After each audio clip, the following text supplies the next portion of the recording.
ainda não? Ainda não, doutora. Daqui a pouquinho o Gustavo já vem falar quando tiver ouvido. Aí o link ele manda para o André, né? Manda, pode deixar. Perfeito.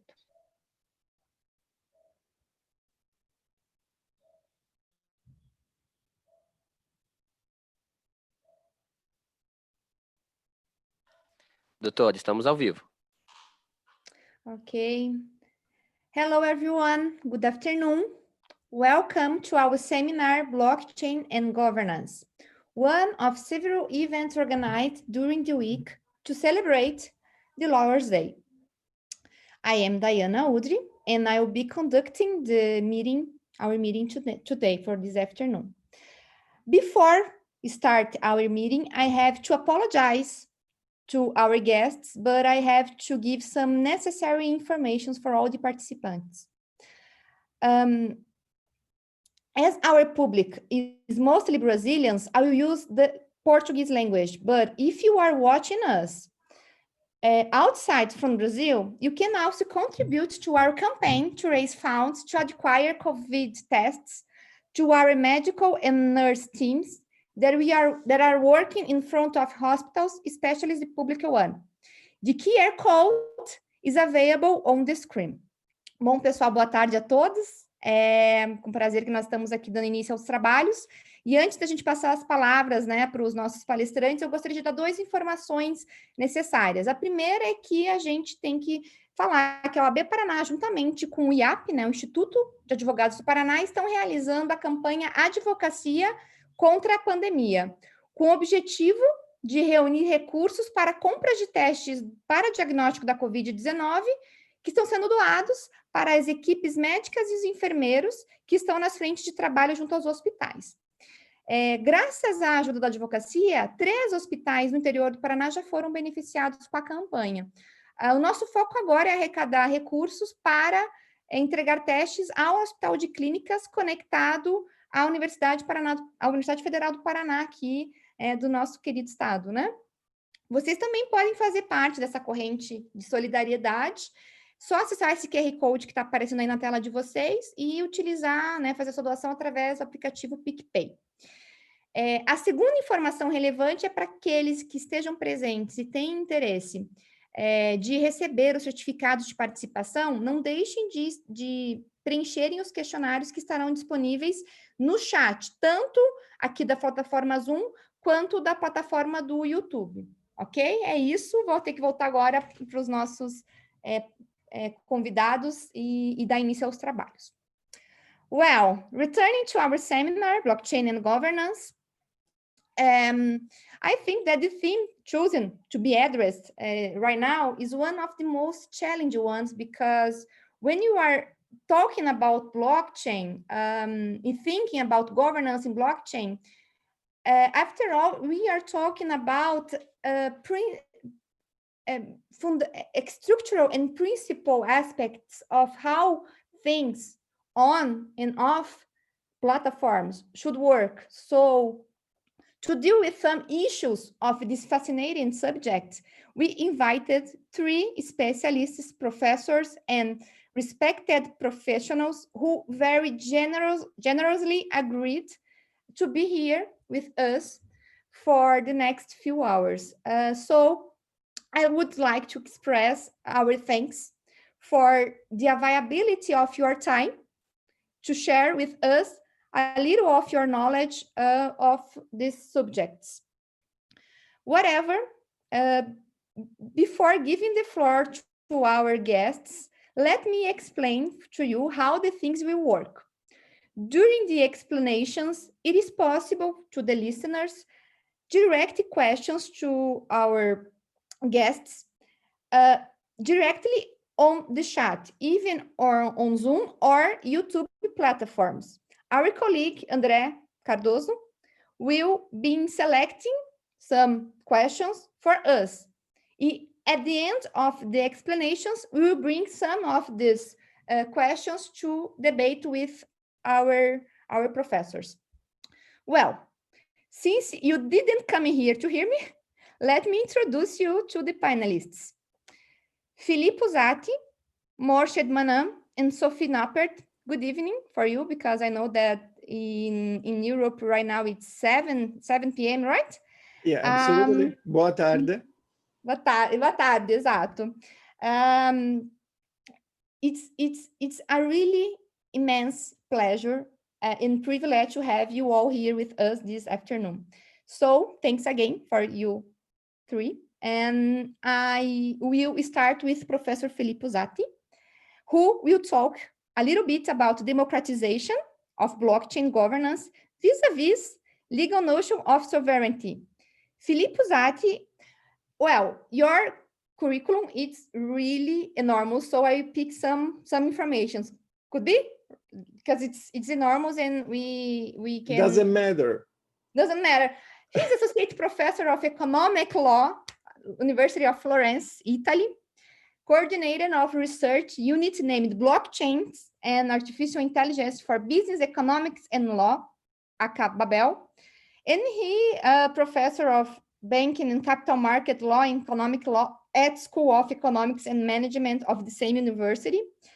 He's a member of plenty of numbers of organizations connected to blockchain and technology. So you can explain your research, take your time. You know, this space is all yours for the next 25 minutes. So be comfortable to share something with us. Thank you so much, Professor Filippo. Thank you very much, Diana, for the invitation. It is a great pleasure to be here, and also thank to Professor Cardoso. Both of you have organized this great opportunity to discuss about one of the most fascinating issues, as you told, that is blockchain governance. Yes, as you can see from the slide on my right side, I just want to ask the listener, is just a question. My speech is about a question of sovereignty. I ask this question to all of you because I see many connections between blockchain as a system and law as a legal system.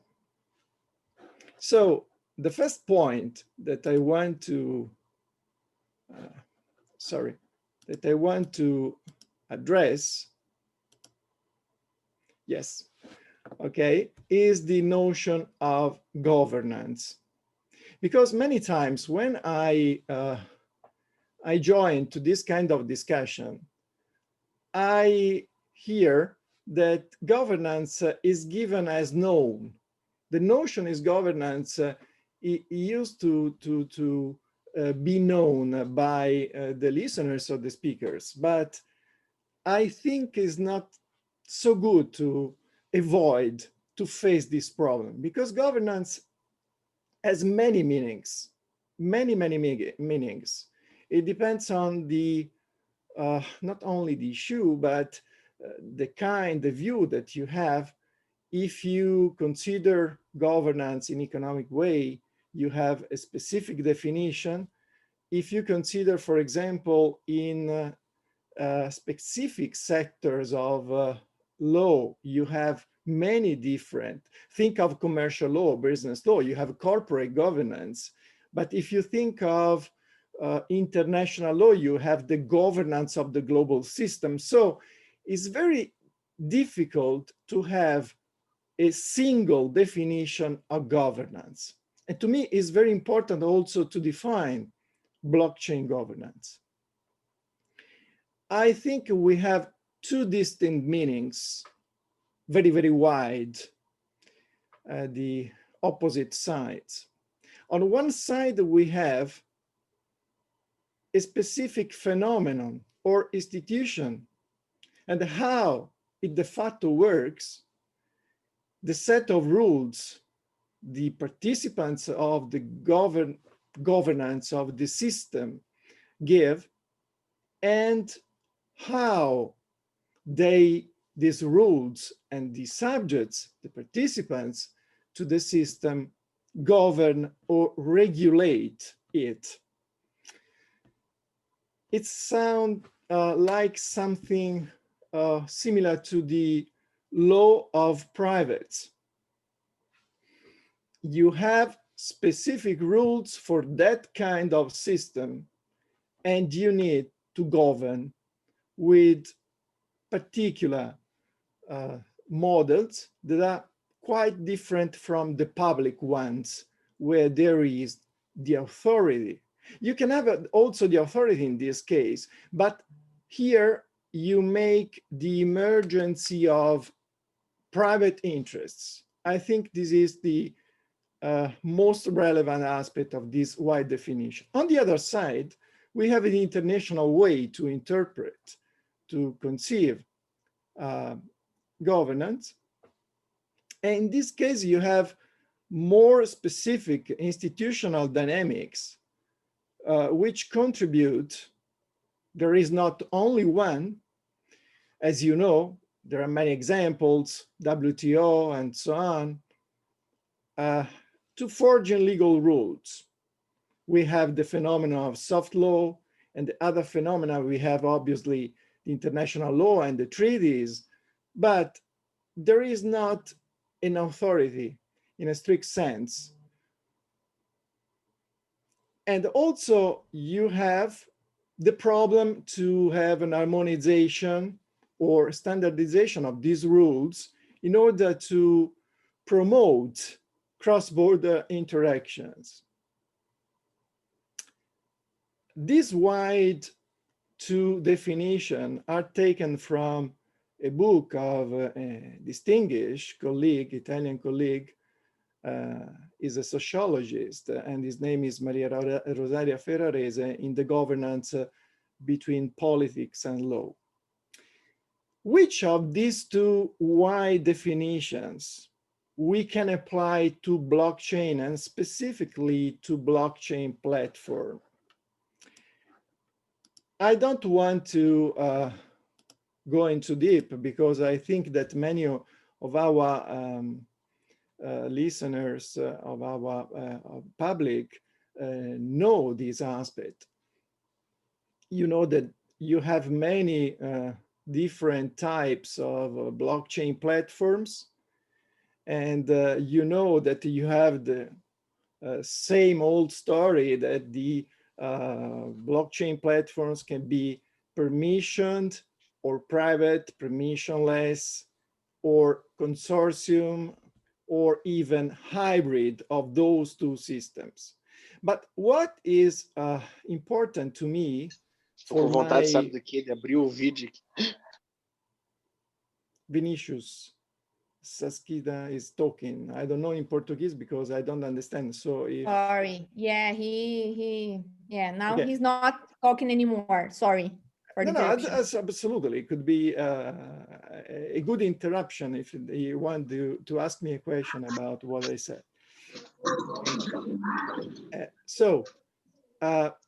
In this case, I don't know if you know these distinctions, but you have what? Only in one case, the permissionless type of blockchain, you have a decentralization of authority.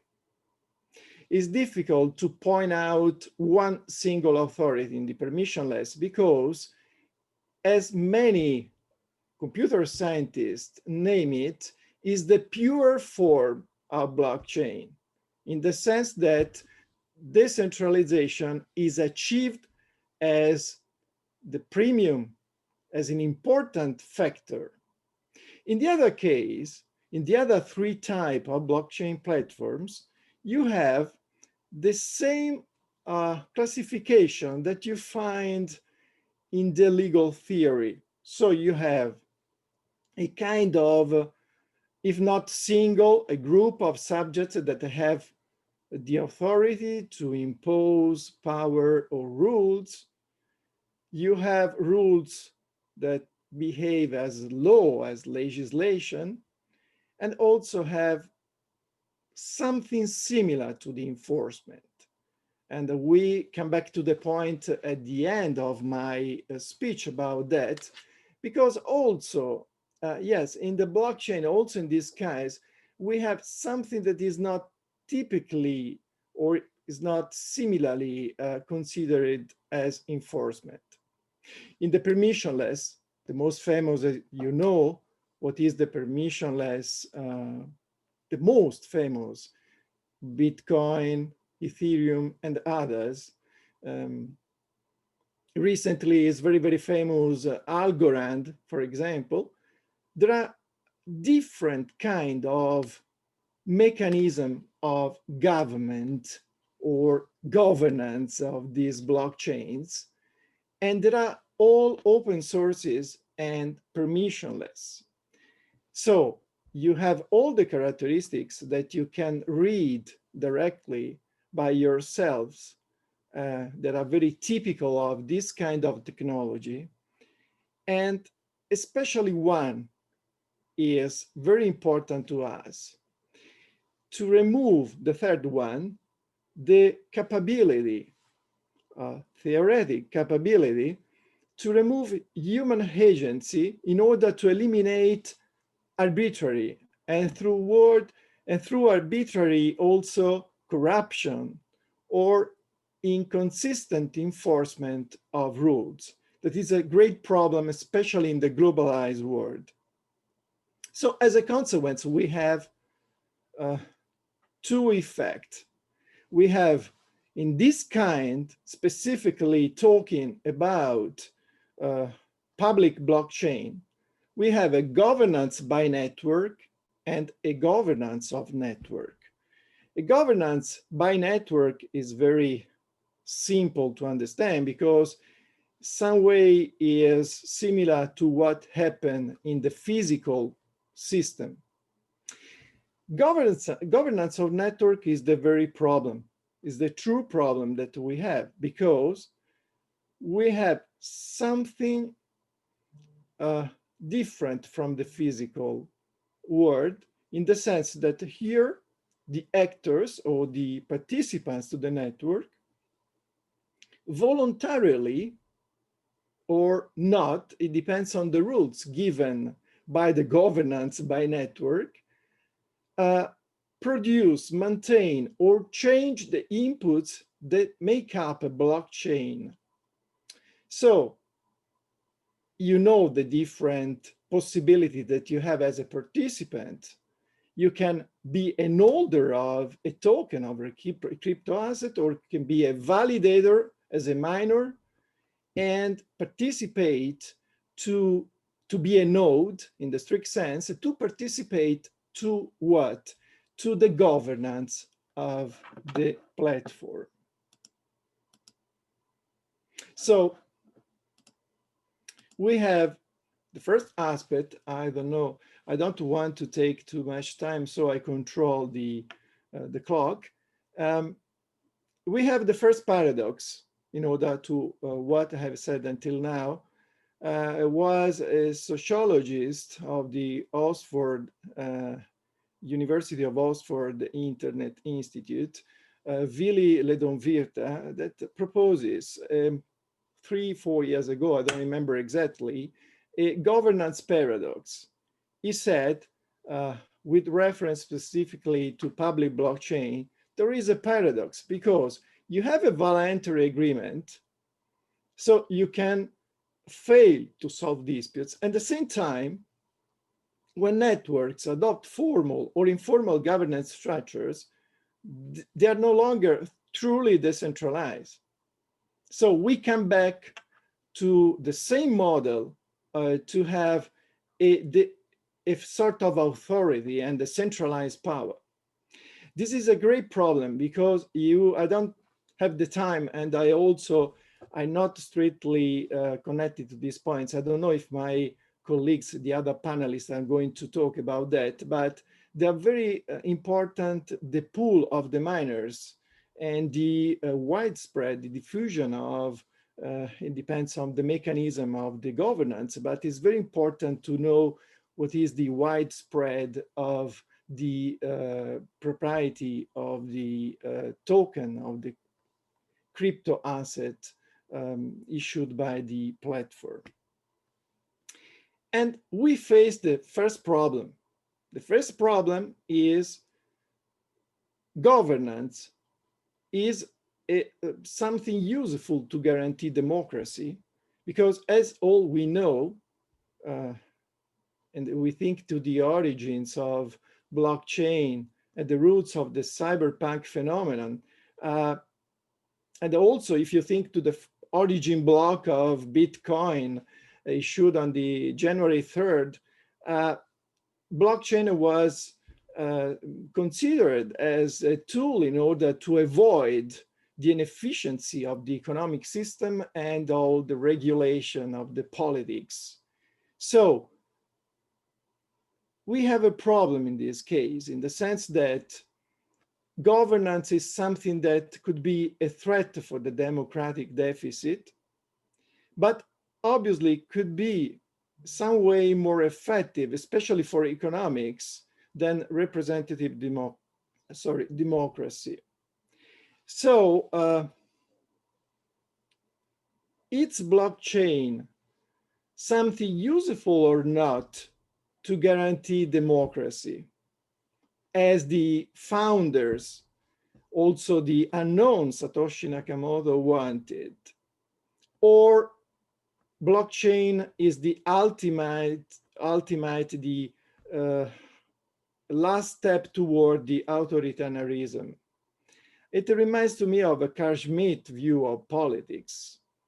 The search for neutrality is some ways impossible, because also if you have technique application, you do politics. So if we move from these points, we can say that both democracy and blockchain are methods for decentralized power. But as you know, democracy is rooted on a most important principle, that is the rule of law. What about blockchain? Blockchain seems to not to have a uniform, to be uniform, but to be distinguished in order to the reasons why it is created, it is originated. So we have different blockchain for currency, business, we have different use cases around the world. Finance, we have DeFi, decentralized finance, so on. And we have, through the rule of code, we arrive to another form of consensus recently named by William Magnusson in his book, Blockchain Democracy, the rule of crowd. And something very interesting, because the crowd reminds us of citizenship in some way. So in the crowd, we think there is a sort of inefficiency. It is better to have the first choice, to have one man, chief in command, as in the presidential system, for example. In the blockchain, we have a system very complicated of governance, because there is the tendency to search for a form of power, very, very technical, untouchable power, made transparent at the beginning of the form of the governance, when the governance is originated. But at the same time, we have the need to have many nodes in order to guarantee the decentralization.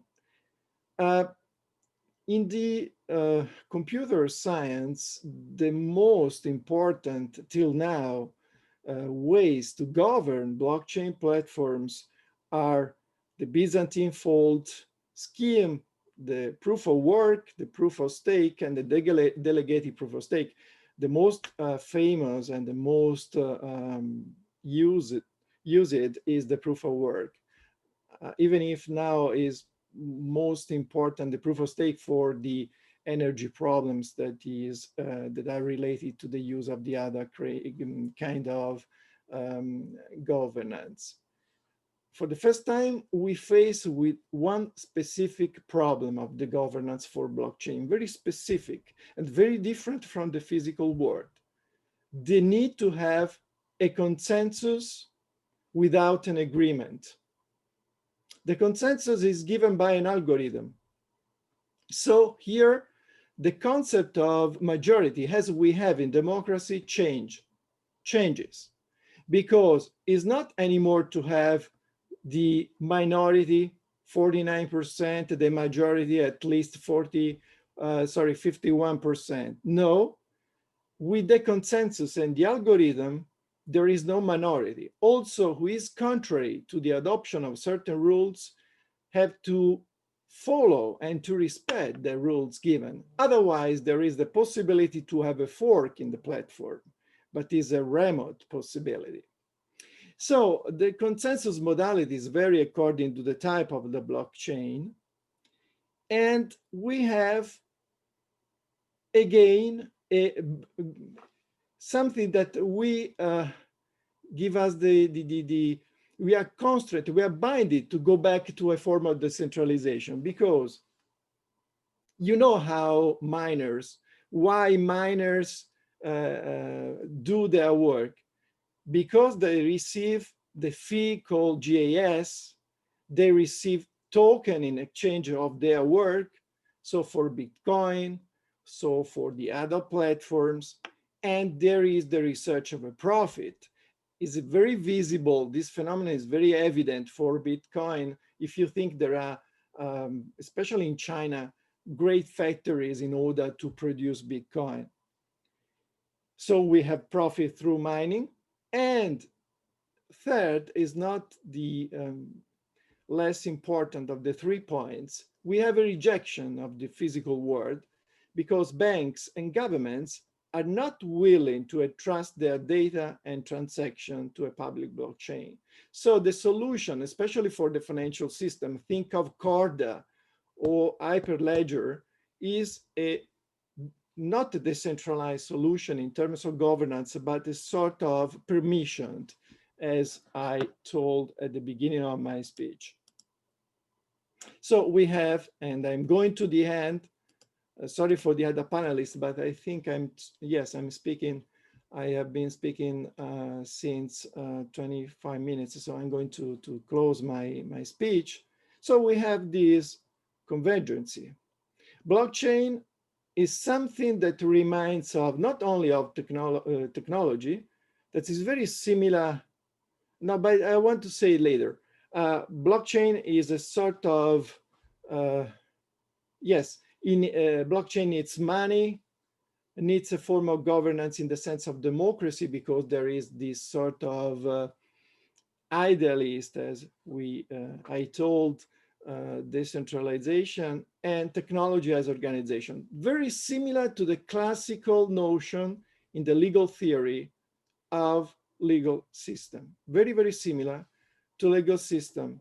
So we remind, for the global public, blockchain, to the concept of sovereignty. Think of money, think of organization, think of democracy as the participants to the network, is very similar to the definition that we have in the legal theory. Think to, especially to Kelsen. Kelsen said there is no importance to have a definition of sovereignty, because if you have the power to issue rules and legislation, you are the sovereign. Yes, but in the blockchain is something very different. Is not the research of the Leviathan, is the way to escape from the Leviathan. But in this escaping, we find the problem that the human structure, the institution known, made by humans, tend to become again centralized. It's very difficult to maintain decentralized power. Why? It's very simple. Because, and I stop my speech because I take too much time, the problem is the enforcement. Who is in charge for the enforcement? Is this power under democratic legitimacy? We can say that at the beginning, as we were in a corporate, we give rules and then we respect the rules in a static way. Is it possible? Think of Bitcoin. You can issue only 21 millions of Bitcoins. It's a sort of mechanism, automatic. It doesn't matter if it refers or not to specific economic theories due to, as you know, the German or Austrian economist, von Mises specifically. No, it doesn't matter, because think of the 21 millions in terms of governance. There is no possibility to destroy or to modify this rule, and could be, in certain cases, could be unuseful to have a cap of issuing currencies. So it's not so, it's very difficult to make a comparison with the central bankers when we ask ourselves if they're legitimated to do certain operations on the capital market and the monetary systems, and on the other side to have a block to the issue of currencies, because money could be a function of to serve people for the economic welfare. So there is a problem of democracy in terms of legitimacy. And at the end, if you remember the legal notion of legal system, you have, in the case of a state, the Leviathan, the monopoly of legitimate power. And this monopoly of legitimate power could be decentralized. I think this is the question that we have to answer if we want to avoid that blockchain from a dream becomes something that is not similar to a dream, but to something that we have had already in the past. Thank you so much for listening. Thank you. Thank you, Professor Felipe. We have this conversation generally in Firenze. This is something that it's always going on in my mind, because it's a really problem, because we have to think about the structural institutions that we have right now. What is democracy? The democracy, or the idea of democracy, the idea of sovereignty that we have nowadays, is the one that we have to continue having, or we have to change the ideas of the premise. So it's really difficult to say right now, but it's really, really, really fascinating. And thank you very much for sharing your thoughts with us. Right now, we are talking a little bit about this kind of problems, but it's a different point of view, a different issue or problem that related with this kind of governance in blockchain, directly from Leiden, Netherlands.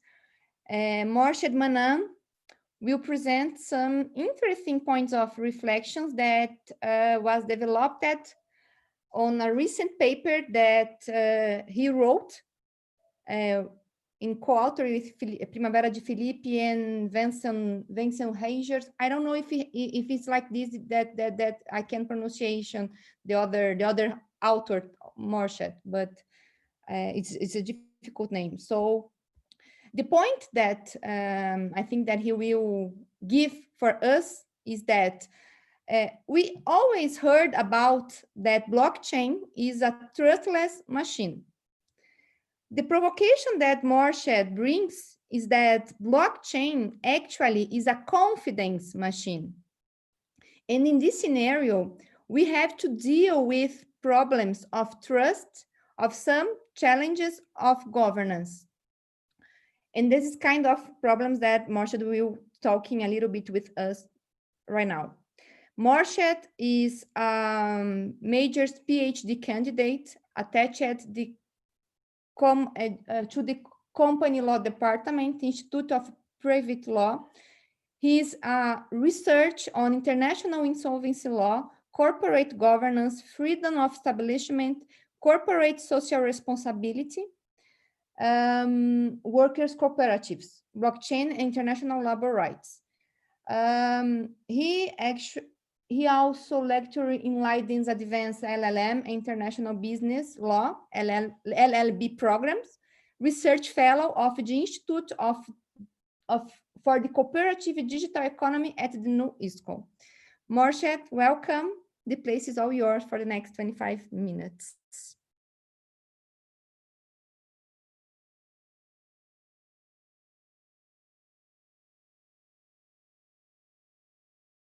Morshed, I think that you are without sound. Hello, can you hear me? Right now, yeah. Yeah. If I have a moment, I can share my screen, right? Yeah, sure. 1 minute.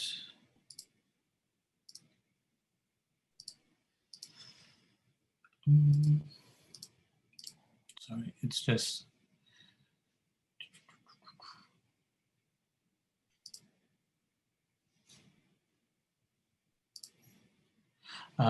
Okay. I'm having a bit of a problem with sharing my screen. Really? Let me try.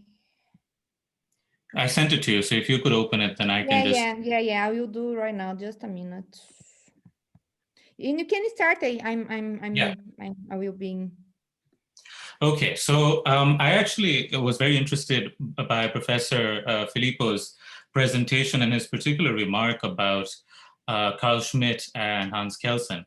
The article that I'm going to be talking about right now is actually a follow-up of an article that I wrote with Primavera de Filippi and some others about applying Hans Kelsen and Carl Schmitt's theory of sovereignty to public blockchains.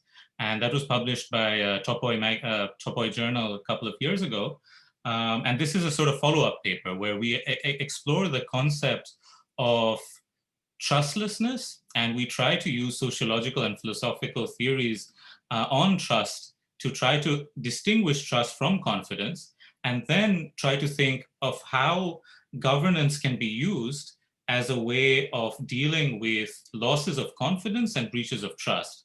Of course, we see that trust and confidence are related concepts and they are mutually reinforcing, but we think it is fruitful to understand why they are different before designing governance solutions. And I will say at the end of my presentation a few words about what we are thinking about, in effect, constitution building for the rule of code.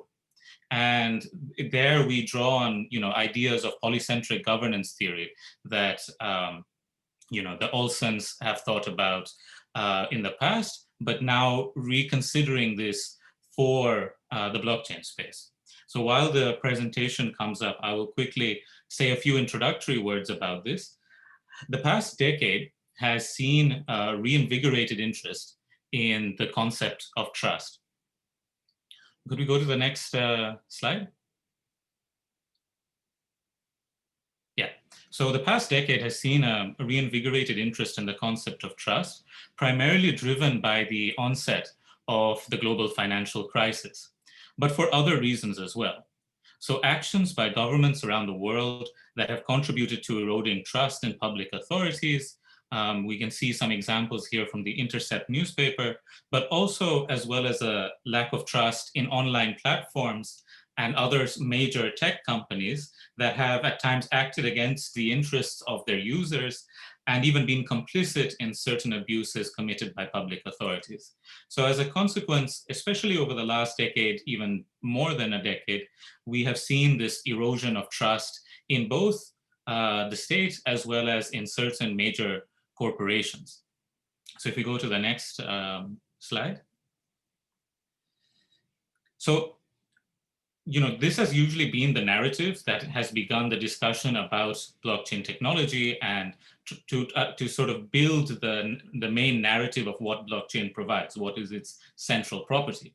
That it is trustless. And you can see some other PowerPoint slides and economist inserts about what blockchain is.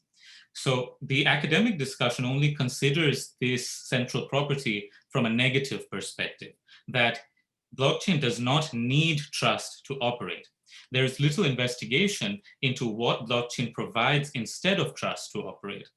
Our argument in the article that I'm speaking about is that instead of blockchain being a trust machine, it is a confidence machine. So if you could click just once. Yes. So in my presentation, I'll be expanding on this argument in 4 steps. First, that trust and confidence are distinct from each other, that trust depends on personal vulnerability and risk-taking, whereas confidence depends on internalized expectations derived from knowledge or past experience. Blockchain technology builds confidence because it creates shared expectations with regard to the manner in which it operates and the procedural correctness of this operation.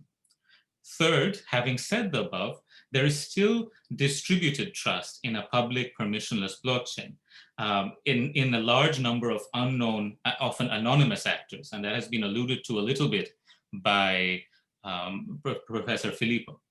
On certain occasions, such a Schmittian state of exception, this may lead to a diminution of confidence in blockchain itself. Fourthly, the existence of this distributed and in some cases opaque trust relationships necessitates governance interventions. And this is where polycentric and constitutional governance theories may offer a useful starting point for thinking about how do we improve the governance of permissionless public blockchains. Can we go to the next slide, please? So in this slide, I summarize some of the main differences that we draw between trust and confidence, but I will elaborate a bit. For some philosophers like John Locke, the existence of trust was fundamental for human societies to evolve and leave a state of nature. Trust has an important function in allowing persons to engage in a wide variety of activities without the need for direct supervision. But most scholars agree that trust inevitably comes with a degree of risk and vulnerability. There is always a possibility that the trustee will act in their own interest and not in the interest of the trustor.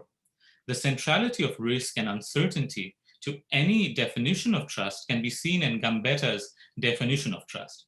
He defines it as the subjective probability with which one agent assesses that another agent will perform a particular action independently of his capacity to be able to monitor it and in a context in which it affects his own action.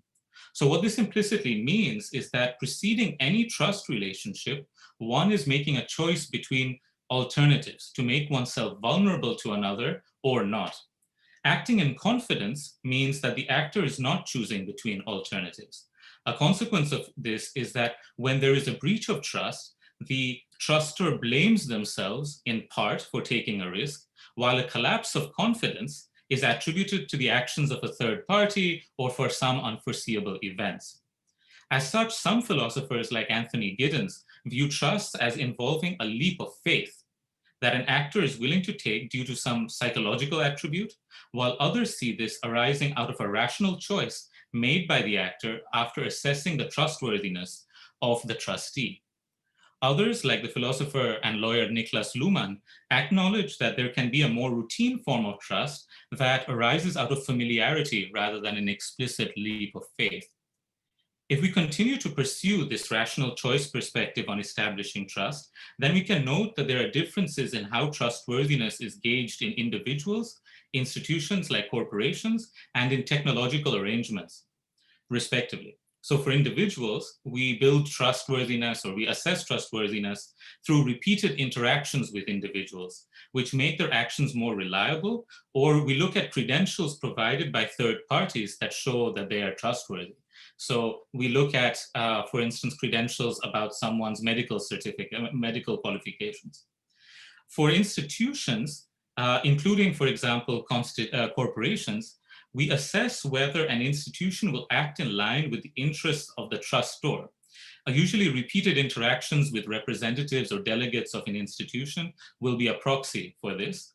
And the trustworthiness of those who designed and administer the institution will also be relevant for this assessment. In contrast, for technological arrangements, and this is where blockchain becomes relevant, typically this will involve merely assessing whether a technology has been designed in a way that it conforms to a set of prescribed rules. This, we argue, is not trust, but is actually confidence in the technology. Indeed, trust only comes into the picture when the technology has a third party involved in its operation and maintenance, where that third party has to be trusted. So in contrast to all of this discussion about trust, what is confidence? Confidence can be built if one is able to correctly analyze the technology, reliably predict its operation, and gain experience of its correct operation. This is because confidence is grounded in assurance and predictability rather than risk and uncertainty. The assurance stems from prior successful experience. Experience here again does not equal expertise. It is possible to be confident in the operation of something without detailed insight into how it operates at a technical level. So particularly in a complex technical system like an airplane, confidence emerges not just from knowledge of the mechanics of the airplane that keep the airplane airborne, but from reliance on the statistics of the relatively few flights that crash, on the expertise of engineers and pilots, and on the patchwork of regulations that ensure the integrity of the safety of aircraft. What this boils down to is that confidence is less attached to emotion than trust. In a sense, it is easier to build confidence as it requires only a change in the cognitive process of a single agent. So it doesn't require two persons' cognitive states to change. And at the same time, it is harder to lose confidence than trust as it requires a breach of expectations with respect to the broader context. So to put it concretely, if you think of the Watergate scandal involving Richard Nixon, his improper actions meant that the public lost trust in Richard Nixon. But if we think that there was a higher voter turnout in the next election following his resignation, we can see that there was still confidence in the broader democratic process. However, when confidence is lost for whatever reason, this leads to a questioning of the essential attributes and features of an institution in general, and not just in a particular institution, let's say the White House. Finally, the lack of addressability of confidence compared to trust is also a distinguishing factor between these two concepts. In brief, while an organization can be addressed through correspondence, the economy or society cannot be addressed in a letter. So before moving on to discussing trust and confidence in the context of blockchain systems, it is important to note that they have a mutually reinforcing concentric relationship.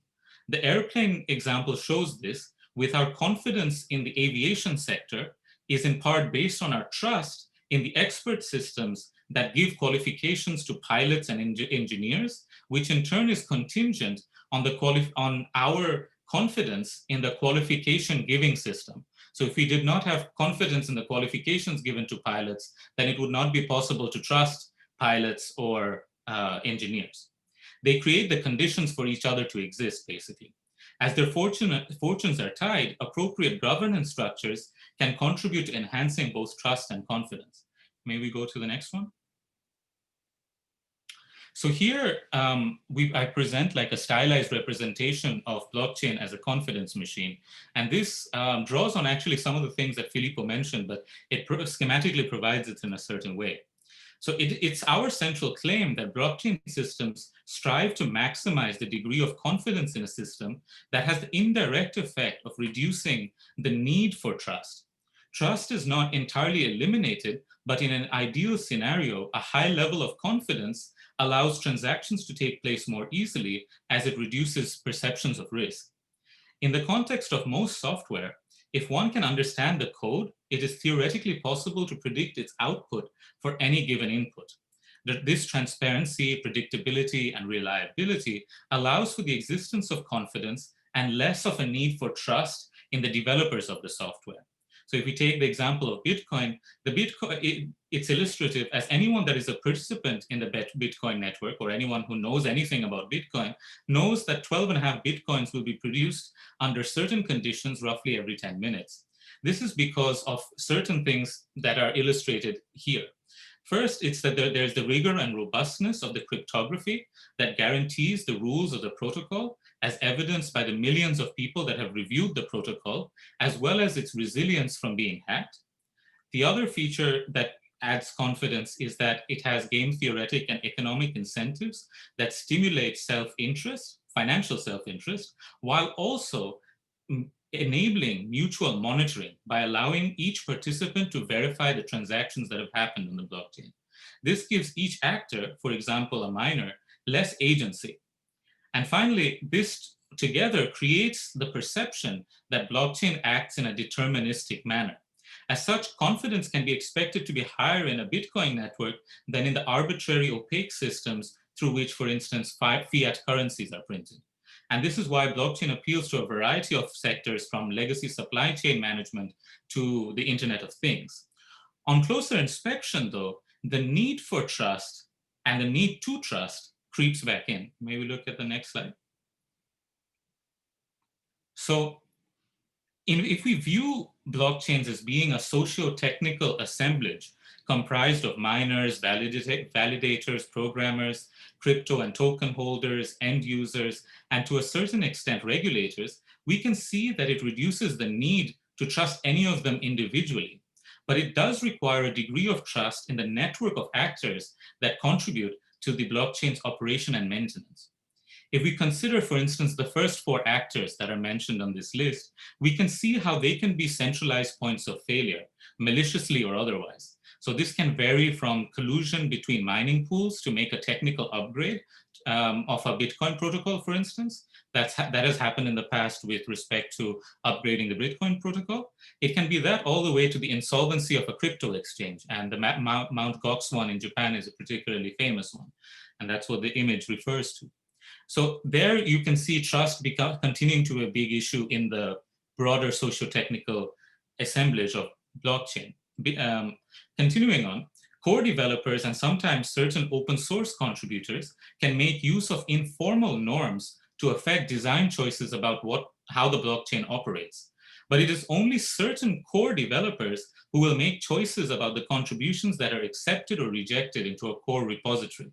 So these seemingly technical decisions can end up having political and economic effects because it ends up affecting the value of a particular cryptocurrency. In exceptional situations, like an unplanned hard fork, there may be a need to trust token holders and that they will act in the interest of the blockchain network. And for those of you who are familiar with this, the attack of the DAO hack is a particular example of this.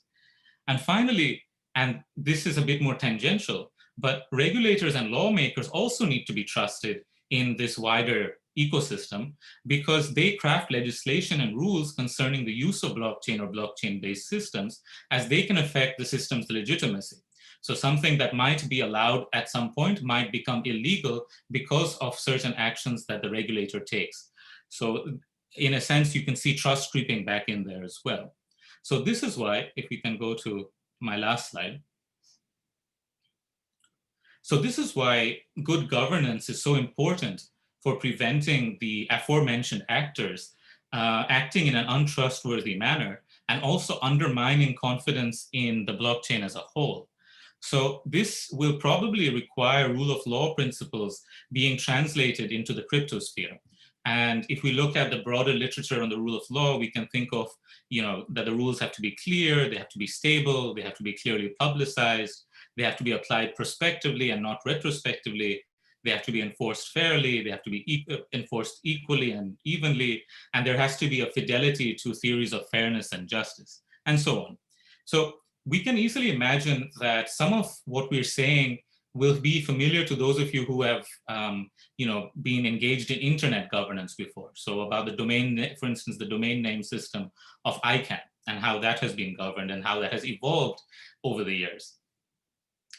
And especially it might seem appealing to think of this in the context of blockchain because some of the debates were quite similar. So it went from this idea that, okay, we have an issue that we are trying to create something decentralized, but it isn't really decentralized or multi-stakeholder because initially, for instance, with ICANN, there was a strong connection with the US government and that changed over time. And after 2016, that connection became very loose and the independent association, the multi-stakeholder association of ICANN, was given more teeth in enforcing the duties of the board of ICANN. And so we see that through an iterative process, the governance of ICANN became more decentralized, so to speak. However, there are limits to this application of this, as blockchain by design lacks a single point of control or failure like the ICANN board or this ICANN association. The rules of a protocol, after all, are voluntarily adopted, and it is always possible for the participants in a blockchain network to exit or fork. So instead, we can consider blockchains to be polycentric systems of governance, where there are diverse overlapping clusters of influence instead of a centralized dominant authority, with each cluster enjoying a degree of decision-making authority. So these clusters act anonymously, but at the same time, they account for each other. And we can imagine all these actors that I've mentioned also acting in this way. But there are also polycentric governance systems that have acted, have been present in the physical world for many years. So one example, and I've put an image of that as well, is how the New York City water supply is managed. The New York City watershed management system is an example where you have a nonprofit corporation, the state, so the New York State, the New York City, a federal body, and municipalities in the region, in a bottom-up way, managing their common resource. And they have a conflict resolution mechanism that they use another separate body for. And they also have agreed through a memorandum of association how they are going to be distributing their functions and roles and so on. And this memorandum of agreement is almost like a polycentric constitution. So while we can look at these as a way of trying to imagine how will we try to deal with some of the governance challenges that a public permissionless blockchain present without creating a centralized body, and thus creating the same problems that the blockchain was supposed to solve. And thus looking at polycentric governance, looking at the theories regarding constitutional governance of polycentric systems is very helpful. And so, for instance, something that the Memorandum of Association of this New York body has is it has general rules about the separation of powers, monitoring, conflict resolution, appeal mechanisms, rules for exit and entry, which you would need for any rule of law system. And it also has domain-specific rules. So it gives, for instance, certain people multiple roles, or it creates redundancies that you need for a common resource to be shared. So further research needs to be done on this. And this is what I would like to explore further in my next article on this topic, especially looking at constitutional theory. So thank you. I hope I didn't overrun my time. Thank you, Morshed. Thank you very much for your contribution. Where the people can have access to your paper? Oh, in the last slide, I gave a link to it. If you okay, I'll share again. Sorry. Where is? It's also open access, so anyone can download it. Yeah. I will share just a little minute because where is the?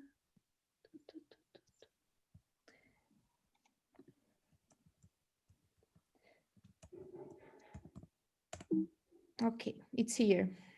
Yes. So if anyone wants to have access, so just don't download it on this. Yeah.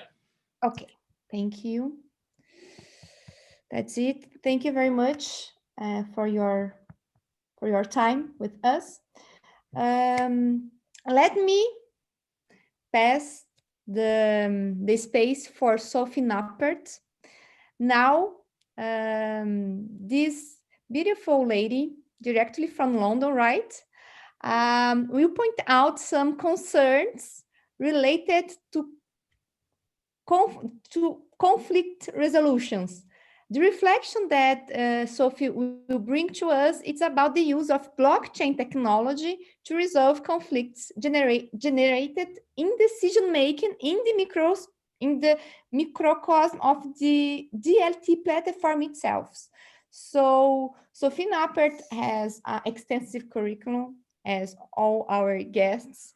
Nowadays, she's an arbitrator in independent practice based in London. She is dual qualified as an advocate of the Bar of Quebec, Canada, and as a solicitor of the Supreme Court of England and Wales. Before becoming a full-time arbitrator, she pursued a career as and was head of international arbitration at a global law firm. She holds a degree in both common law and civil law from McGill University and a master's degree in law from King's College London. Anyway, one thing that I think it's good for me to point out, the other things that are available in their curriculum is that she was an award-winning lecturer and the first female recipient of the Global Arbitration Review Award for Best Speech in 2016.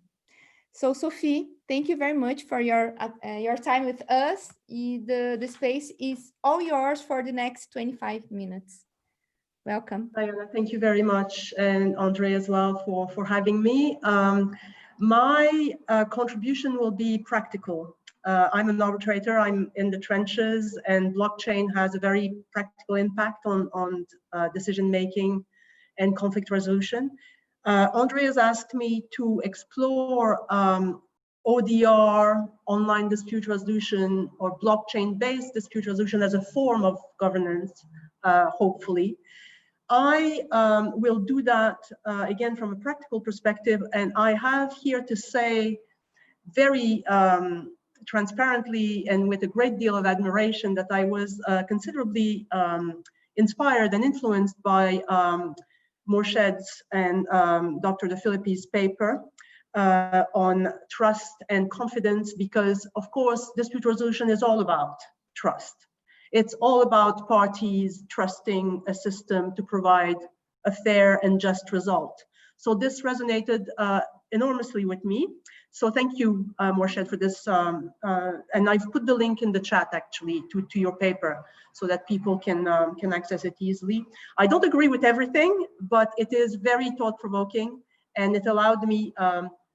What I also like a lot about this topic of governance and the approach, the angle that was taken in Morshed's paper, is that I think we're starting to see a new approach to blockchain. Up to now, we have had very philosophical, ivory tower, rhetorical platforms of blockchain as the answer to all the ills of modern society and centralization. And now we're realizing that it is that, but it is also about the mess of human nature.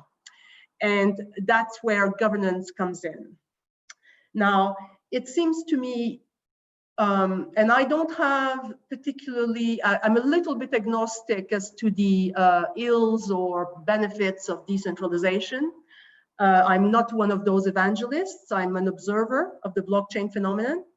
And I embrace it because I can see that it has incredible potential. But in terms of the ills of democracy or otherwise, I remain a little bit agnostic. However, it seems to me quite clear that if this space is to survive, it is going to need governance of some sort.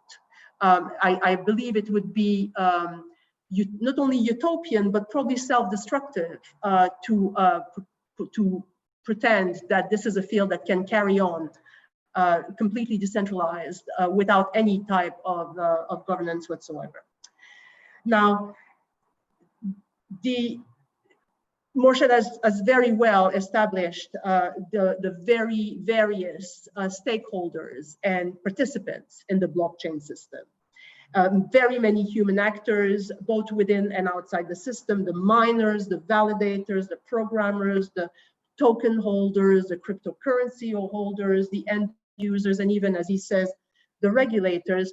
Some of these areas present a number of people with a set of interests, of purposes, and of intentions that are different, that may converge, but that are very multiple. The other thing about blockchain is that it is at the moment premised on an aligned incentive of maximum economic gain that apparently drives everyone involved. Now, that drive only works up to a point. And that point is where those various interests diverge or collide, or where actions by those stakeholders are motivated in a physical or political theorem that does not easily translate into economically advantageous terms. For example, you could have a miner acting in a way that is selfish. You could have, on the opposite side, you could have one of those actors acting in a completely altruistic way against his better economic incentive. So those motivations are at odds with the current underpinning of the blockchain system. And that is why we need to have some sort of governance that allows the system to maintain and flourish. Now, I've been asked, as I said, to consider the question of whether ODR, online dispute resolution, or on blockchain, I would say, dispute resolution would serve as a form of governance. And here I want to talk about trust. The question of whether a dispute resolution is effective as a mechanism of order rests on issues of trust. Do users trust that the system will yield a fair and just result? In a state-run legal system, traditional legal system within a democratic society, the answer to this question relies on vectors of impartiality, even-handedness, transparency, and predictability. Now, already we have in traditional legal systems, in parallel, private forms of dispute resolution, catering to disputes that arise within certain communities, more or less tightly defined. So this is how arbitration was developed, for example. At the origin, arbitration was a system of justice for merchants, by merchants, in a given trade or industry, alongside the state court system, because they were looking for pragmatic, industry-led outcomes, less of a legalistic view of the world. That's how arbitration started. eBay is a very good example of a successful ODR platform solving low-value, high-volume disputes between buyers and sellers of its community. Now, there are what is it that makes these systems work? These private systems, these parallel systems. What is it that makes them gel? And there are, to my mind, two essential features to their legitimacy and their success.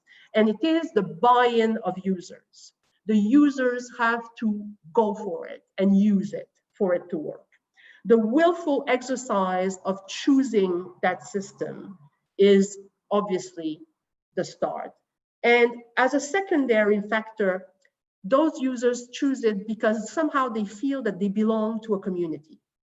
They belong to a group of people with broadly aligned purposes and interests, and the interests of keeping that community functioning in an orderly manner.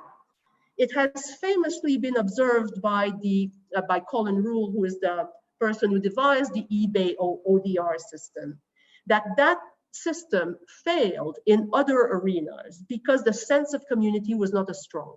The people involved were not that invested. They did not really care whether the system carried on or not. And so the ODR mechanism of solving disputes was not as trusted and was not as effective. So what does this tell us for blockchain governance? It says that it is essentially driven at the moment by the economic and game theory incentives that are coded in the protocol. And it is also driven by the social norms that bring the network participants to converge towards what they call the Schelling point in game theory, which is the belief that others decide in a certain way and everyone will decide as a consensus. It is a system that is where there is an acknowledgement by all individuals that others will react in a certain manner because they belong to that community. Now, here I will make a little parenthesis. It's not completely on point, but it strikes me as interesting that the blockchain dispute resolution systems that already exist, and I'm going to talk about them in a minute, as well as the ODR system of eBay, all depend on human judgment. The people who decide are humans. They're not algorithms. They're not machines. And I wonder whether the fact that these jurors are human for the time being has a direct correlation with trust. And the minute that you put machines or algorithms in charge of decision making, whether that will not morph trust into confidence in the way that Morshed was positing a little bit earlier on. I have no answer to this. It's simply something that popped into my head as I was preparing this paper. But there is something interesting in the fact that it is still good old-fashioned humans who are making decisions on blockchain dispute resolution as we speak.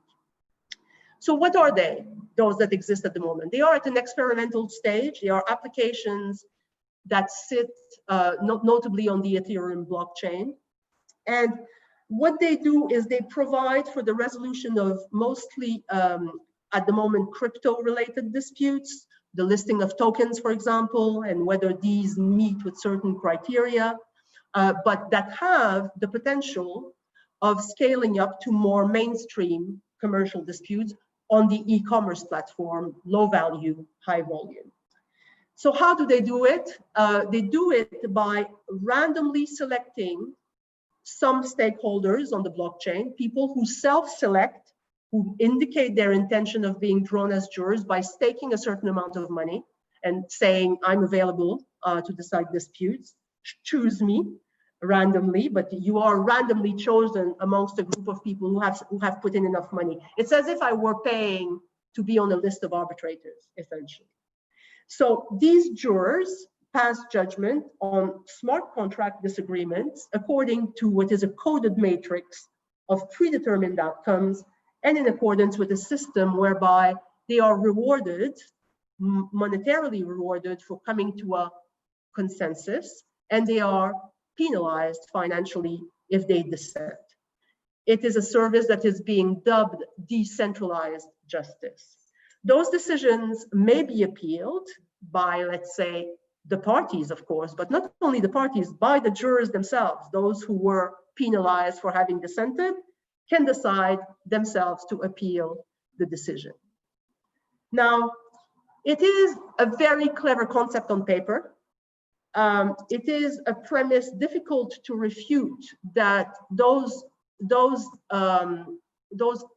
conflicts, those disputes, just cannot afford to go to arbitration or the courts as we understand them today. The costs involved, the delays involved, the amount of money at stake just doesn't fit with the system as it exists. So it's a very attractive alternative on paper. It presents several challenges, as you might imagine, ethical and practical. And I will just outline a few to show that as a means of governance of the system, as they exist, they can only go so far. The first challenge is that it's a form of justice that is, it's private justice, of course, but it is pegged on game theoretical incentives of maximizing economic gain, as opposed to looking for fairness. Now, I'm told by the evangelist of these systems that on the whole, the type of disputes, the crypto disputes that are being discussed, that are being decided at the moment on these systems, on the whole turn out to be fair as well as game theory motivated, and that the two align. Fine. I have a question mark as to when the types of disputes scale up to something more mainstream and commercial, or more complex, or are more than just binary, pay the claimant, don't pay the claimant, when they become more complex. I really ask myself the question whether game theory and Schelling point is going to be a sufficient proxy for fairness. I have my doubts about that. but that would be me. But it is an interesting challenge as a form of governance to peg everything on maximizing financial gain. Another of these challenges is that this is a system that encourages what I call the objectivization of justice for private gain. So the parties' disputes is no longer at the center of this system. It's almost incidental. It's a pretext to make money. And it is, the parties' dispute is no longer central the way that it is in systems that we know in traditional law. To the point that the parties lose control of their appeals if a juror decides, I don't like this decision, even if the parties like it, I'm going to appeal it. The third challenge is essentially the interaction of this system with the rest of the world. Because one of the difficulties with blockchain more generally, and that's a challenge of governance as writ large, is that it has functioned very much, I wouldn't say in a hermetical space, completely closed off, but it's pretty much its own world. It has even its own language. When you have a dispute resolution system and decisions that come out of this, these decisions at the moment have to be taken off chain for enforcement. And enforcement has been mentioned by my co-panelists, and it's absolutely the biggest challenge and the biggest reason for governance is to be able to transport these decisions into the real world and make them enforceable and valid. So scaling up is of the blockchain dispute resolution is a major, major challenge. It is one that will benefit from governance. From what I see at the moment, I think a soft form of governance will benefit at the decentralized space that is blockchain. It will work better. It will be better accepted by the stakeholders and by the actors. And I think that dispute resolution is, if not the only solution for governance, a very important one. I will stop here. Thank you. Thank you, Sophie. Very, very interesting points of view and provocations and things to and things that we have to think of and will be popping in all minds of everyone that is listening. I have no doubts about that. So for the final part, I will give the space for my colleague André Gusco, because I think that he has some questions for our guests, right, André? Right. First of all, I want to thank all the panelists. The presentations were very rich and showed us 3 different angles of what it seems to be the same problem. The problem of governance of blockchain could be examined by different angles. And saying this, I'm sorry, my neighbor is doing reforms. Is profiting from the quarantine to doing some reforms in his apartment. But I will pass to a question that was posed by a friend, by a colleague that participates in our discussion group. And it's Courtney Guimarães that asked to Sophie the following question. So Miss Sophie, based on our deep knowledge on arbitration chambers, how much do you think a global chamber for commercial contracts can be effective among companies if we have a neutral place? Geneva, like to solve any possible questions, he is mentioning the trade lens efforts.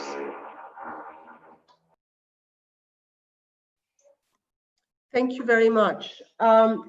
I know what trade lens is. I'm obviously not that familiar, but I think the idea of a global chambers, you mean for dispute resolution relating to commercial contracts, I guess is the question.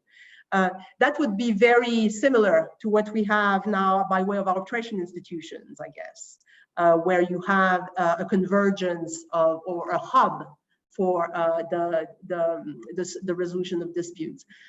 I think that's a little bit too close to what we have right now. I think to be acceptable to the blockchain stakeholders. It's a little bit too similar, and it's a centralization of power that I think many would find perhaps a little bit unsettling. I also asked the question whether, sorry, I also have difficulties, just a second. There's a lot of ambulances in the road just outside of me. I also wonder, coming back to the question of community that I was raising a little bit earlier on, I wonder whether the approach of dispute resolution should not be very much community-based, and something a little bit more global maybe would be one step further than that, once we have a better acceptance of blockchain dispute resolution as a concept. I think the question, the trust of users will come from starting with smaller communities, testing the validity of the dispute resolution concept, and then perhaps when that is tested and trusted, to converge on a more central commercial contract dispute system. That would be my, I don't know what my co-panelists think, but that would be my reaction. I don't know if Filippo and Marcia could make some contribution on this top.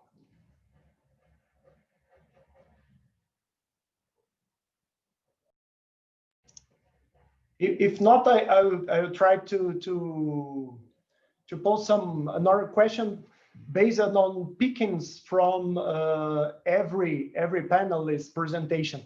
Marcia has mentioned that the need, the possible, or the discussion on the need on building on our constitution, building for the role of code. Filippo mentioned also the problem and the need to escape Leviathan, to use the blockchain in a way to escape Leviathan. And Sophie mentioned all the incentives, the economic incentives, the game theory incentives, and the relations with the real world, with the ODR awards. And considering all these three principles, these three aspects of the discussion on blockchain governance, we can say that we are definitely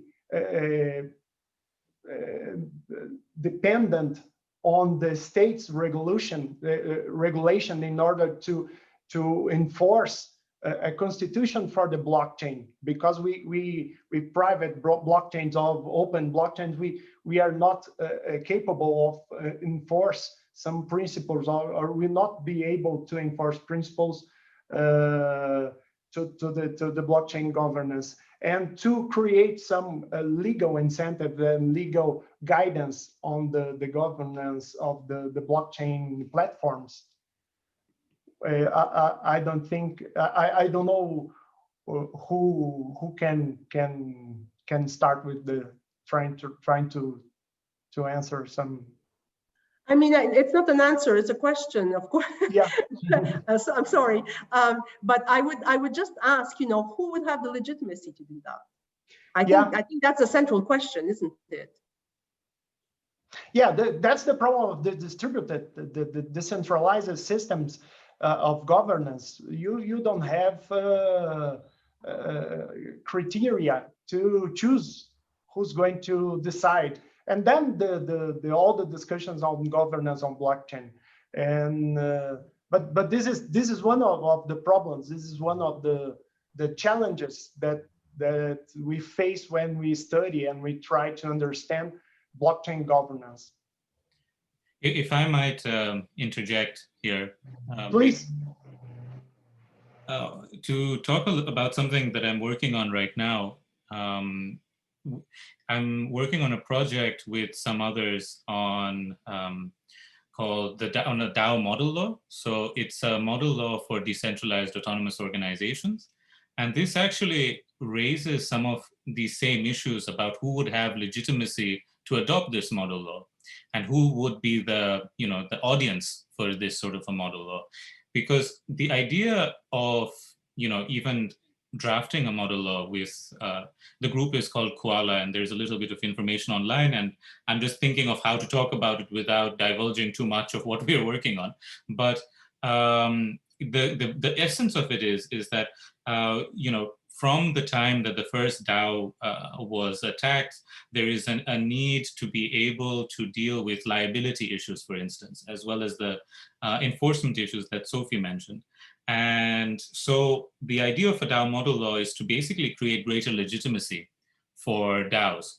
But the interesting thing there is that for a lot of the discussion of how to draft this, one approach is to try to target people who are trying to create DAOs and say that this is what you would need to do to be able to operate in a legal system and be compliant with, for instance, their securities law. Or the other approach is that you look at, for instance, the work of the Organization of American States, which you would be familiar with in Brazil, and you look at, for instance, how the Simplified Stock Corporation was created from Colombia, and then they created a model act based on this in the OAS. So do we create something like this and then hope that member states of, let's say, depending on who you would approach, those states will adopt it, and then the model law would become part of their corporate law. So there are different ways of doing this and different authorities that you are trying to keep in mind. One option is private, one option is to go the very traditional route of how model laws are adopted in arbitration, but also in corporate law. And I think that itself, and the fact that this discussion is happening and including actors who are very, involved in the blockchain space, in this regard, shows that there is this consideration of who would be, the most legitimate person to go to for these sorts of new policy changes, but at the same time, not compromising on the ambition of being, distributed to give a maximum degree of flexibility to new DAO projects as well, so that they can innovate, even not just in terms of the products that they make, but also, or the services they provide, but also in how they govern themselves. So this is a very live discussion that is happening even in this very specific field of blockchain governance, I would say. Can I just interject, Andre, here, please? Moshe, thank you very much for sharing that. I think that's it's a fascinating piece of information and development, and I find it surprising that the idea of a model law is even being contemplated. You cannot think of a more traditional way of putting governance in a system than with a model law, and the model law to be adopted by whom? By nation states, to put into their law. So that raises the question: what law applies on the blockchain? What is the governing law? Yes, everything that the blockchain wanted to get away from. That said, I can very well see the very valuable work that will be put into that as being, as having, to my mind, perhaps even more repercussion if it were conceived not as a model law, but as a piece of soft law, as a piece of, best practice or accepted practice, or that has the buy-in of several stakeholders. I don't know what you think. I'll put in the chat the public-facing piece that we have already on this. That gives, it's, this was written a while ago, so, but it still gives a summary of what we are working on. But exactly, I think there has been a huge issue of how to frame this and whether it will, in the end be a model law in the sense of, for instance, an UNCITRAL model law, or whether it will take on a different shape.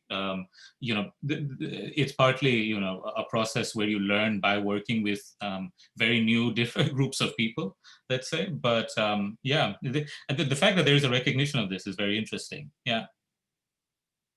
And if I may contribute with the discussion, we must consider the aspect that a a model law of some set of best practice recommendations, it must address also all the difference in different blockchain platforms. We have cryptocurrencies, we have platform for supply chain and tracking and so on.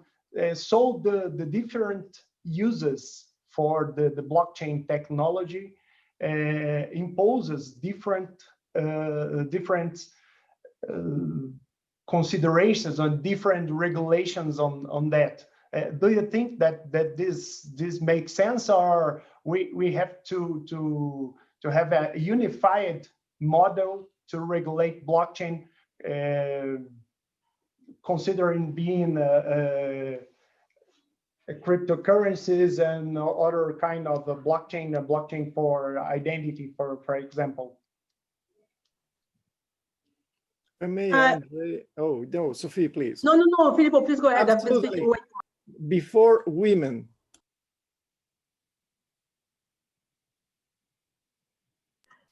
Thank you very much. Very briefly, I just wanted to reply also to Courtney's point, saying that blockchain is not about not wanting law, and I wanted to just clarify this is not what I meant, of course. All I meant with my comment earlier on the model law, it was that if you are imposing it as a model law, it might trigger the reaction of precisely walking away from it and choosing the law of a state that hasn't acceded to it if it doesn't have general buy-in, whereas if it is a piece of soft law, it probably will have a better chance of being accepted. I just wanted to make that clear. Sorry. Thank you all. It's very interesting, and let me try to make a mix of what you said from a theoretic point of view, if I should. First of all, it's very interesting what Andre said. Blockchain, yes, think of what Sophie has said for last. Blockchain is very useful in order to create a private jurisdiction, as in the case of arbitrator, and to manage the alternative dispute resolutions. But why do we need this kind of arbitrage, this kind of jurisdictions? Sophie said very well, for the so-called lex mercatoria, the lex of the merchants. So it was very useful and was developed, especially after the 90s of the last century, for the development of a governance architecture for the global world, the global economy. Blockchain arose, the use of the technology arose to escape from that kind of Leviathan. Not for the use, obviously, of the alternative dispute resolution, but for the effect of the global economy on people of better communities. This is the great problem. I think this is the most prominent problem. And it's very interesting what Morshed said about the distinction between confidence and trust. But let me say again that confidence reminds of a public notion, public law notion. You are confident that there is an authority that gives you the possibility to be protected, to be assured of something. So when you think of the term confident, you think of the idem sentire of a community. It's very simple. Here in Europe, I'm the only one. Yes, you as a British, you have a few months before exiting, but I'm the only one now. Canadian, not British. I know that, Sophie, but I don't know for how many months also I can say that too. But I'm the only one here to be part of the European Union. We don't talk about the possibility to have a federal system. We have a governance system because there is not a state in the common sense, in the Leviathan sense, but it's very similar to a Leviathan in a sort of way, because there is not political, obviously, trouble. I don't want to put in trouble the kind hosts of this meeting, but obviously there are countries that are more powerful than the others inside this union. So we have the only way, think how the European Union functions works. The only way is to reach not, it's very difficult to have the, all the same voters. So the majority is not so good for, especially for the most important rules of the treaties and so on of the European Union. So we have a sort of privilege, I don't know how to say, 3/4. There is a sort of percentage. Unanimity is impossible to reach often. So we have another solution. And this is governance. So I think the problem could be this one, Andre. You said there is with the regulation of blockchain, we vice versa go back to the nation states and the regulation at the state level, if I understand what you mean. Yes, because we don't face till now the problem of the private law aspects. Private law aspects remain in the power of the nation states, also not only in the European Union, where there is a sort of division of competencies between the member states, but also in the federal system. Think, for example, United States, you have in Wyoming a special regulation for crypto asset, very different from the others. So the problem is to have not the soft law solution, as we try also this time to reach out, giving a much power to organization. I not in the contrary of obviously International Standard Organization and the other ancestral and so on, but they were born to introduce standards for the application of legislation, not to do legislation. Is another thing to do legislation. So I think we have, first of all, we have the duty, not us, unfortunately, but our government, to face the problem of a common private law jurisdiction. This is a great problem. I can interpret in legal terms a crypto asset in different way if I am established in the United Kingdom, the United States, in Brazil, and in Italy, and so on. We have to reach the same private law profile. And this is very difficult because we have very different legal system. And obviously, there is the great distinction between common law and civil law. But I think this is the next effort is to do that, especially at European level, but I think also in Brazil and in the Southern America, to have common legislation at the private law level. First consideration before stopping myself is very, if you think to the distinction made by Morshed between trust and confidence, you see the distinction between private law and public law. Think of what is written on the US currency, the fiat money of dollar. In God we trust. So the problem is we have a lack of confidence in the nation state or in the legal system in order to aim the objectives of the Constitution, given by the constitutions.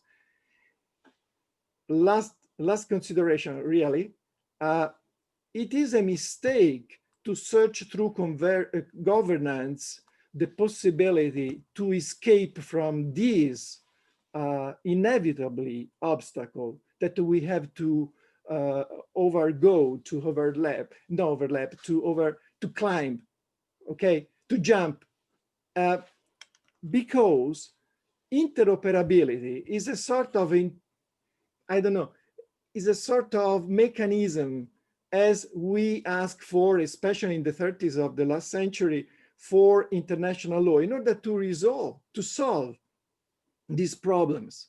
But interoperability is not the unique mechanism that you can use in order to recreate an harmonization of the different jurisdictions. So I think it's very strange because it's very different from what the especially the developers thought at the beginning of the blockchain, the crypto space. But I think we need more law, in the sense that a new way to interpret private legal matters.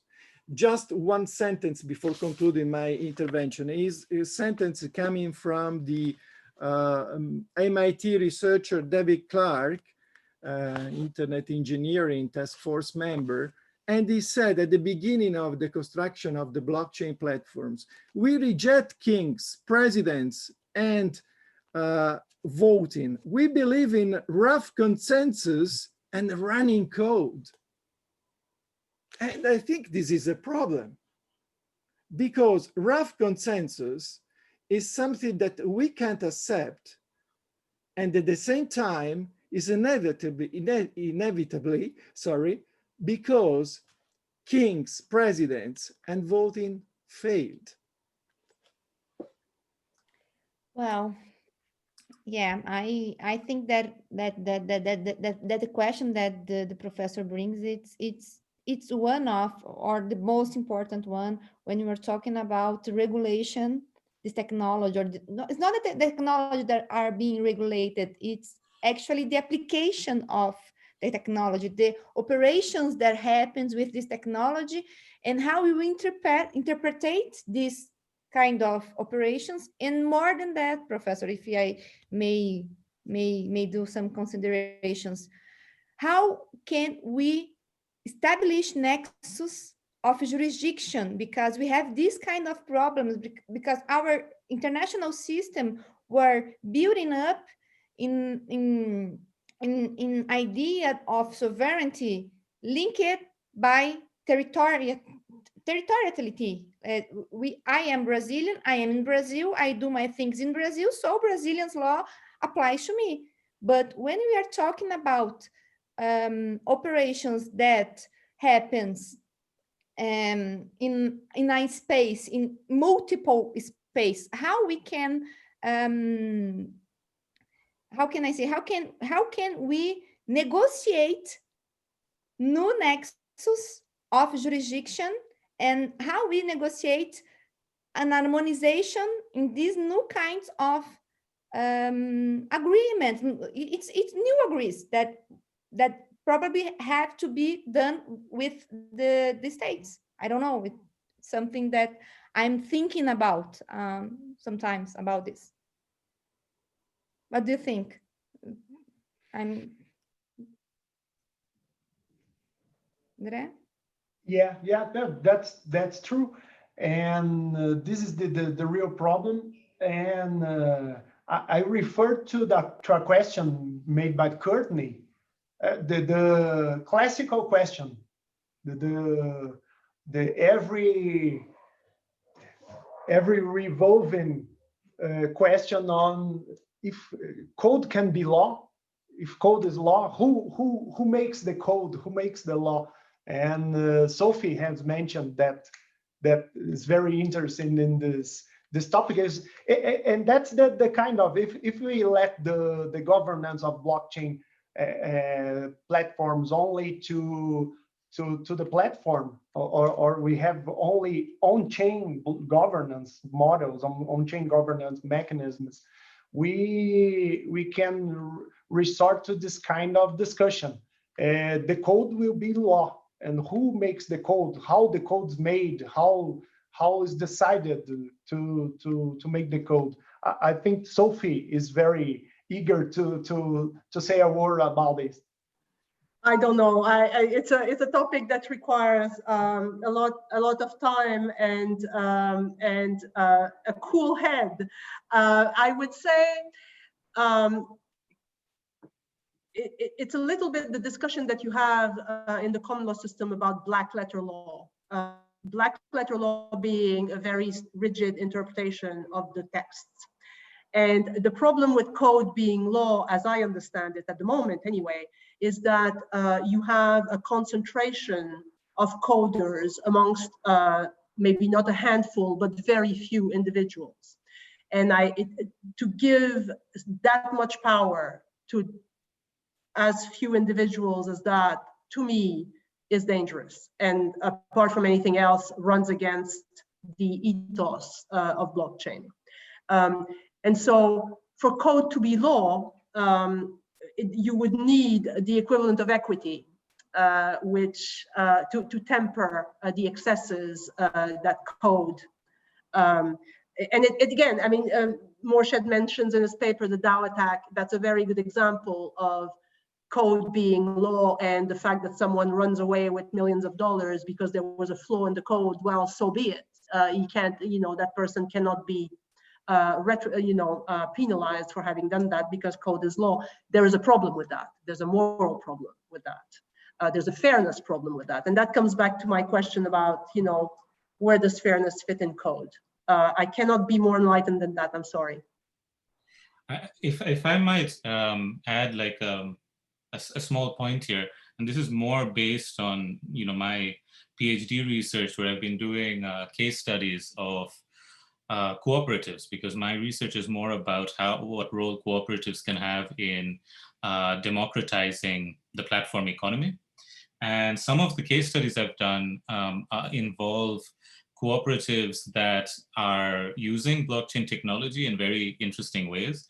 So if I speak of one, and that might be familiar to those of you, well, to you, Sophie, because you're from Quebec, it's called Eva Cooperative, and it's a cooperative alternative to Uber.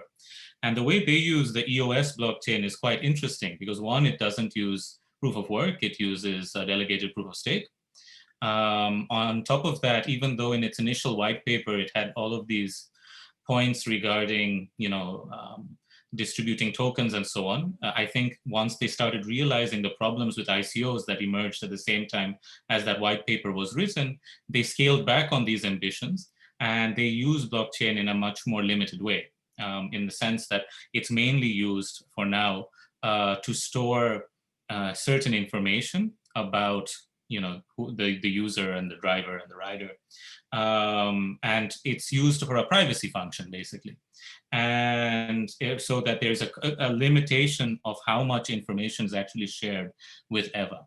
And what I think is interesting, and why it relates to this point about whether code is law, is that if we think that you can only deal with certain amount of governance issues through, let's say, black letter law or technical language, so there's only a limited amount you can deal with on-chain, that means that there's going to be a lot that is dealt with off-chain.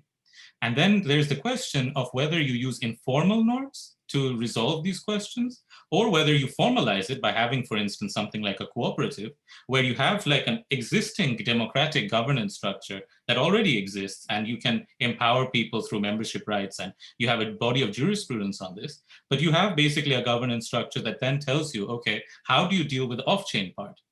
And it sort of, again, I think really reflects how we have a concentric relationship between, this on-chain governance, off-chain governance, and then the wider public governance that Filippo refers to.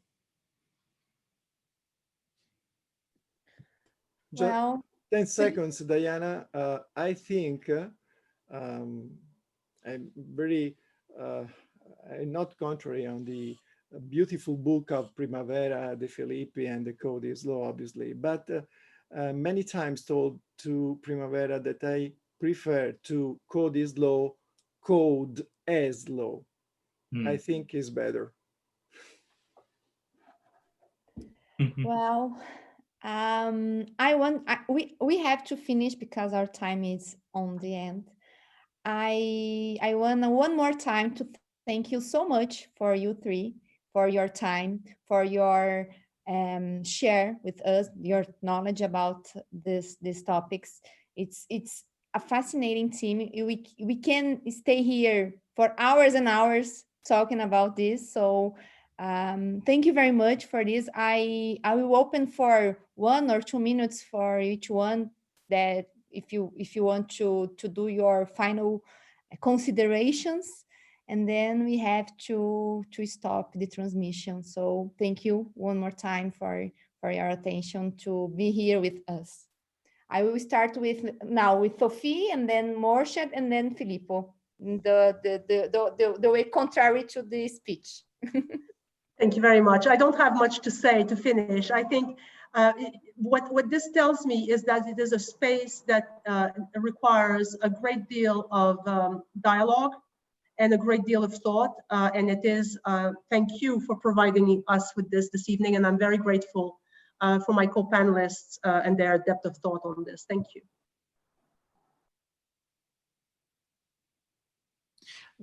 I would like to, yes, I would also like to thank the co-panelists for bringing 2 different and very important perspectives on this topic. If I had to add anything, I would just say that one area that seems to be discussed less compared to others when we talk about the law, blockchain, and governance is specifically like the law of business organizations. So I mentioned cooperatives, but I think corporate law generally is discussed less as in comparison to, let's say, dispute resolution, of course, property law, security law, all of these other areas. And I think that's a very fruitful area of inquiry, because there's a lot that we can explore about the role that blockchain can have in corporate governance, cooperative governance, and so on. But while there are some people writing about this, I think it could be, something that is very interesting, I think, both for academics and practitioners. Thank you again to the organizers of this fascinating talk, fascinating meeting, and thank you especially to the co-panelists. And it was a great opportunity to exchange ideas with them.